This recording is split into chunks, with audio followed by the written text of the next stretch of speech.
So the OnePlus One is a ridiculously cheap phone when considering its specs, giving you almost identical specs as other phones such as Samsung Galaxy S5, HTC's M8, Sony Z2 and LG's G3.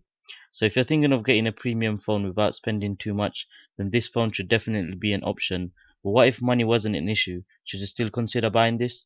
Stay tuned as I do my full review of the OnePlus One.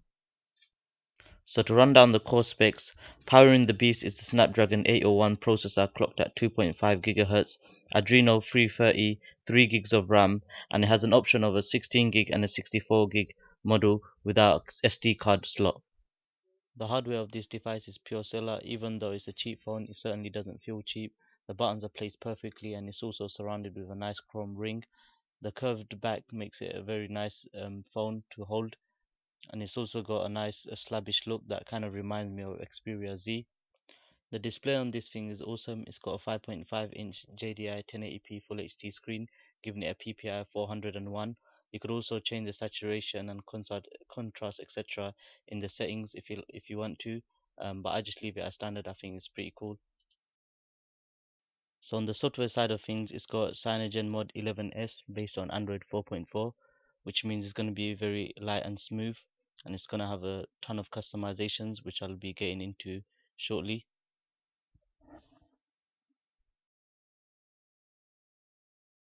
So I'll try my best to try to go through all of them.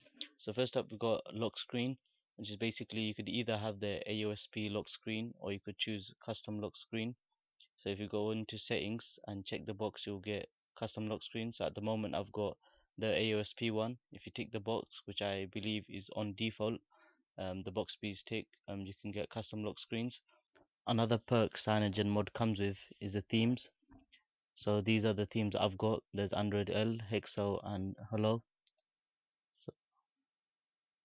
So you could change everything from your wallpaper to your fonts and boot animation, etc.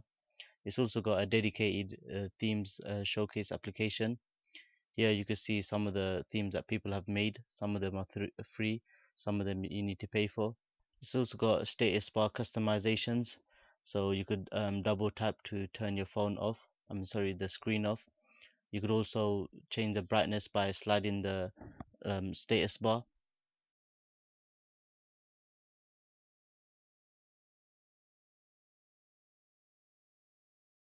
You could also customize a quick settings panel, so you could change the size of the size of the tiles, or you could also rearrange them.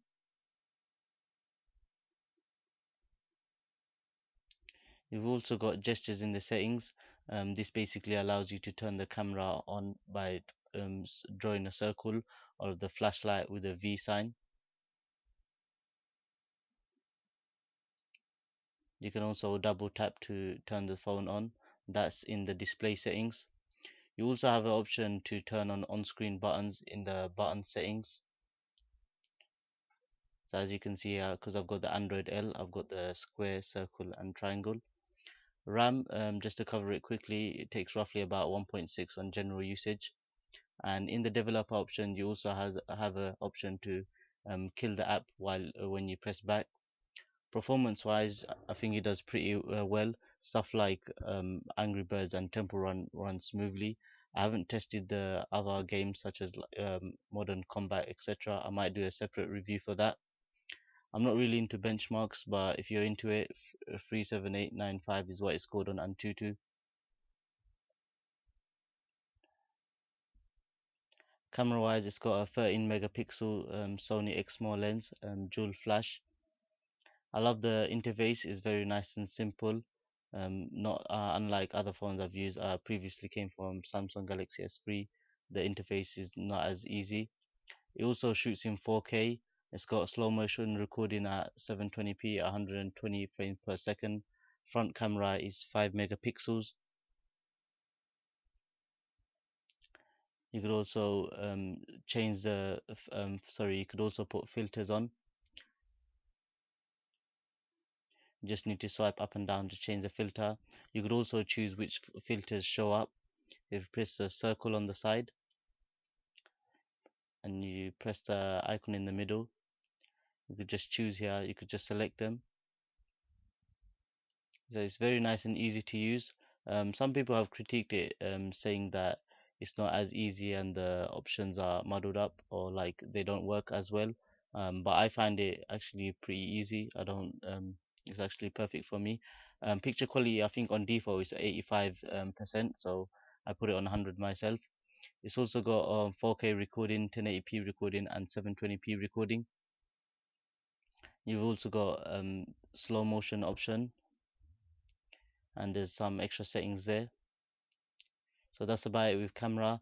As far as audio goes, the audio has been fantastic for me.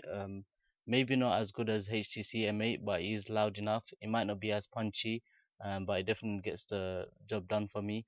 Once you put in the headphones, it's absolutely great. And you've also got the audio effects application, so you can tinker to your liking. Another application that I really like is Screencast. This is a very useful application if you want to show someone something on your phone. Just quickly record your phone, and you could just send it to people as well, using any app you like. Obviously, it has to support the size of the file. So you just hit share from the notification, and you can basically share it anywhere.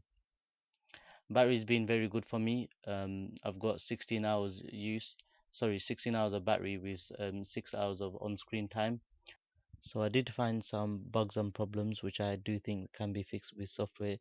First of all, the yellowish pixels at the bottom of the screen.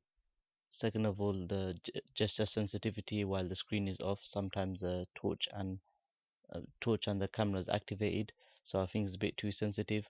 Sometimes while I'm on Facebook or Twitter, a friend of mine also reported this. The touch becomes slightly irresponsive.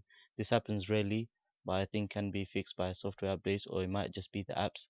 And finally, the Wi-Fi force closes. The Wi-Fi settings force closes while you're on a different theme. So coming back to my question, should you consider buying this if you had the money to buy the others? I certainly would recommend it if you're okay with the invite system, the size of the device, because it might be a bit big for some. The screen itself is 5.5 inches, and if you're okay with the few bugs that CyanogenMod mode comes with, although they can be fixed with software updates, I certainly would recommend it. I just thought it's worth mentioning that it does like 4G in certain places, or sorry, certain networks in the UK. More information about that in the description. And also, one more thing I would like to mention is the people that are getting disheartened because they're not getting the invite. I certainly would say that wait for a bit longer. It's definitely worth the wait. And that's about it, guys. Thanks for watching. That's been my review of the OnePlus One, my first ever phone review. Thanks for watching. Like, comment, subscribe. I've also got more 4K videos coming up, the samples of the OnePlus One. So stay tuned for that. Do subscribe if you haven't already, and I'll see you in the next one.